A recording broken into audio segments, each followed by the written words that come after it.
अस्सलाम वालेकुम फ्रेंड्स, मैं हूं बिलाल और आपको अबाबिल यूट्यूब चैनल पर वेलकम करता हूं। गाइस, आज की इस वीडियो में हम दुनिया के मोस्ट इम्पोर्टेंट आबी रास्ते या स्ट्रेट की बात करेंगे। ये अब नए या स्ट्रेट बहुत बड़े ट्रेडिंग रूट भी हैं और स्ट्रेटेजिक लिहाज से इतने ज़्यादा इम्पोर्टेंट हैं कि मुस्तकबिल की जंगों में इन रास्तों का बहुत अहम रोल होगा और माजी की जंगों में भी ये रास्ते बहुत अहमियत के हामिल रहे हैं। सो स्टार्ट करते हैं।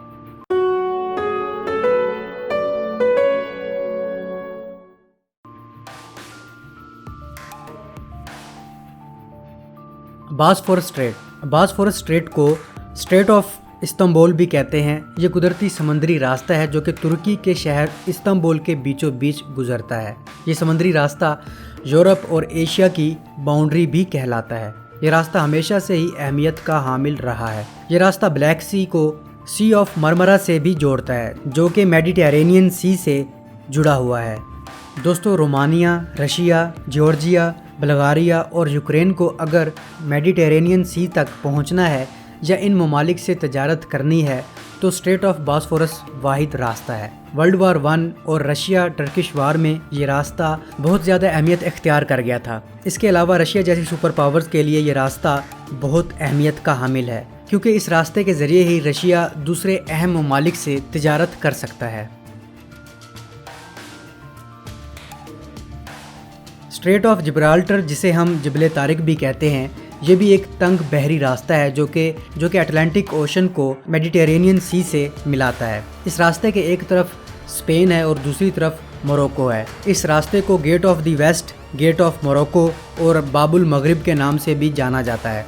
इस रास्ते की अहमियत का अंदाज़ा आप इस बात से लगा सकते हैं कि सिपह सलार तारिक बिन ज़ियाद ने स्पेन पर हमला करने के लिए इसी जगह का इंतखाब किया था और कामयाबी भी समेटी। इसके अलावा दूसरी जंग अजीम में जर्मन्स ने इसी जगह को कब्ज़े में लेने के लिए अटैक किया।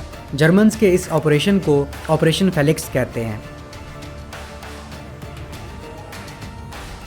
बेरिंग स्ट्रेट पैसिफिक ओशन और आर्कटिक ओशन के दरमियान मौजूद है। इस बहरी रास्ते के एक तरफ रशिया की रियासत फार ईस्ट का जजीरा नुमा इलाका चुकची है और दूसरी तरफ अमेरिका की रियासत अलास्का का जजीरा नुमा इलाका सीवर्ड है। यानी ये वो पॉइंट है जहां दो बड़े दुश्मन एक दूसरे के बिल्कुल नज़दीक आ जाते हैं। इस स्ट्रेट की चौड़ाई तकरीबन 80 किलोमीटर है। कोल्ड वार के दौरान बेरिंग स्ट्रेट को सोवियत यूनियन और अमेरिका का एज अ बॉर्डर मार्क किया गया था। इसी स्ट्रेट के बिल्कुल दरमियान दो छोटे से जजीरे हैं। एक जजीरा बिग डायोमीड है जो रशिया के हिस्से में आता है और दूसरा जजीरा लिटिल डायोमीड है जो अमेरिका के इलाके में शामिल होता है। इन दो जजीरों के दरमियान का रास्ता अमेरिका और रूस का बॉर्डर है और इस तरह बेरिंग स्ट्रेट का एक हिस्सा रूस और एक हिस्सा अमेरिका में शामिल होता है। दोस्तों, इन इलाकों में रहने वाले लोग नॉर्मली बॉर्डर क्रॉस करते रहते हैं, एक दूसरे से ट्रेड करते रहते हैं और फेस्टिवल्स में भी हिस्सा लेते हैं। लेकिन कोल्ड वार के दौरान ये बॉर्डर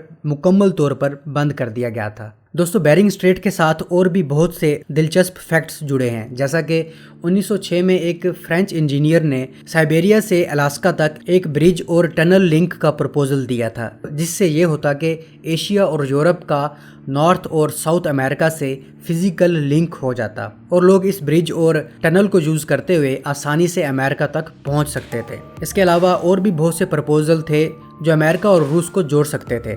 यहाँ तक कि अंडरग्राउंड रेलवे लाइन प्रोजेक्ट भी था, लेकिन ये सब प्रपोजल और मंसूबे आपसी क्लैश की वजह से कागज़ों तक ही महदूद रहे। इसके अलावा 1956 में सोवियत यूनियन ने अमेरिका को प्रपोजल दिया था कि आर्कटिक ओशन को गर्म किया जाए और यहाँ की आइस कैप पिघलाई जाए और इस मकसद के लिए पीटर बोरिसोव ने एक 90 किलोमीटर पर मुश्तमिल डैम डिज़ाइन किया जो कि इसी बेरिंग स्ट्रेट पर बनाया जाना था ताकि ठंडे पैसिफिक ओशन का पानी आर्कटिक ओशन में दाखिल ना हो सके और आर्कटिक ओशन का कोल्ड सरफेस वाटर पंपिंग के ज़रिए पैसिफिक ओशन में डाला जाए और दूसरी तरफ अटलांटिक ओशन का गर्म पानी आर्कटिक ओशन में इंट्रोड्यूस करवाया जाए। ताहम अमेरिका ने इस आइडिया की बहुत सी वजूहात की वजह से मुखालफत की और ये आइडिया सिर्फ आइडिया ही रहा।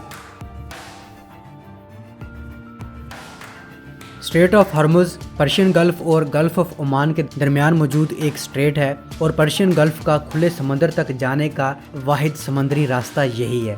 ये रास्ता दुनिया के मोस्ट स्ट्रेटेजिक पॉइंट में से एक है। ये स्ट्रेट 167 किलोमीटर पर मुश्तमिल है और इस रास्ते के एक तरफ ईरान है और दूसरी तरफ ओमान और UAE का इलाका है और ये जगह कुदरती गैस से भरी पड़ी है। दुनिया के तीसरे बड़े गैस के ज़खायर यहाँ पर मौजूद हैं और इस रास्ते से दुनिया का 25% तेल गुजरता है। तो इस लिहाज से ये स्ट्रेट बहुत अहमियत की हामिल है। इस जगह पर माजी में काफ़ी तनाज़े और टेंशन्स भी क्रिएट होती रही हैं। बाब अल मंदब स्ट्रेट यमन, जिबूती और एरिट्रिया के दरमियान मौजूद है। ये रास्ता रेड सी और मेडिटेरेनियन सी को इंडियन ओशन से मिलाता है। याद रहे, रेड सी सुएज़ कैनाल के ज़रिए मेडिटेरेनियन सी से लिंक होता है। तो इस तरह ये रास्ता तिजारत के लिए बहुत इम्पोर्टेंट रास्ता है। इस रास्ते से एक दिन में 43 मिलियन बैरल तेल टैंकर्स के ज़रिए गुजरता है। ये स्ट्रेट 20 किलोमीटर पर मुश्तमिल है। सुएज़ कैनाल या सुएज़ नहर एक आर्टिफिशियल वाटरवे है। ये समुद्री रास्ता खुद बनाया गया है जो कि मेडिटेरेनियन सी को रेड सी से मिलाता है। ये रास्ता सिल्क रोड का हिस्सा है जो यूरोप को एशिया से मिलाता है और यही सुएज़ कैनाल एशिया और अफ्रीका के दरमियान बाउंड्री लाइन भी है। दोस्तों, ये नहर सुएज़ कैनाल कंपनी ने 1858 में खोदना शुरू की और 1869 में जाकर ये सुएज़ कैनाल मुकम्मल हुई। इसी साल इसे तिजारत के लिए खोल दिया गया। ओटोमन एम्पायर टूटने के बाद USA, UK और फ्रांस ने इस सुएज़ कैनाल पर कब्जा कर लिया था। 26 जुलाई 1956 को मिस्र ने इस कैनाल को कौमी तहवील में ले लिया जो कि इसका हक था, लेकिन इस फैसले ने मगरबी ममालिक और इसराइल में तहलका मचा दिया क्योंकि इस तरह इन ममालिक के बड़े तिजारती रास्ते बंद हो जाते और यहीं से सुएज़ क्राइसिस शुरू हुआ और अरब इसराइल वार में भी इस नहर का काफ़ी अहम रोल रहा है।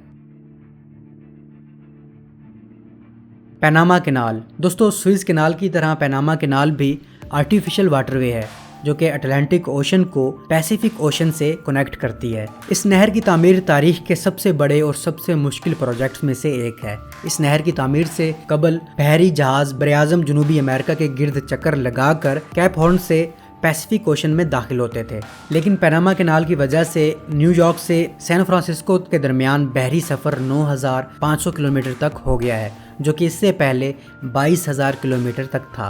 दोस्तों, ये नहर 82 किलोमीटर तवील है।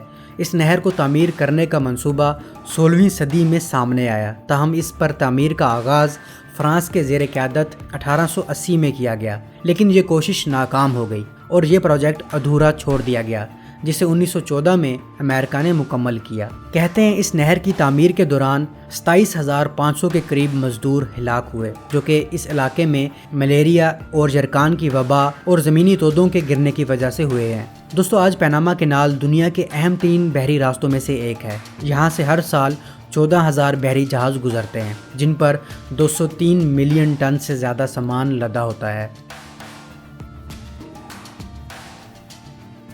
Straight of Malacca. Straight of Malacca Malaysia और इंडोनेशिया के जजीरे सुमाट्रा के दरमियान एक आबी गुजरगाह है। इक्तसादी लिहाज से ये नहर सुएज़ और पनामा कैनाल की तरह दुनिया की अहम तरीन बहरी गुजरगाहों में से एक है। ये इंडियन ओशन और पैसिफिक ओशन के दरमियान बहरी जहाज़ों के गुजरने का मरकज़ी रास्ता फराहम करती है और इस तरह दुनिया के 3 गुंजान आबाद तरीन ममालिक भारत, चीन और इंडोनेशिया को मुंसलिक करती है। इस रास्ते से सालाना 50,000 बहरी जहाज़ गुजरते हैं जो दुनिया की कुल तजारत का 5वां या 1/4 हिस्से का हामिल होता है।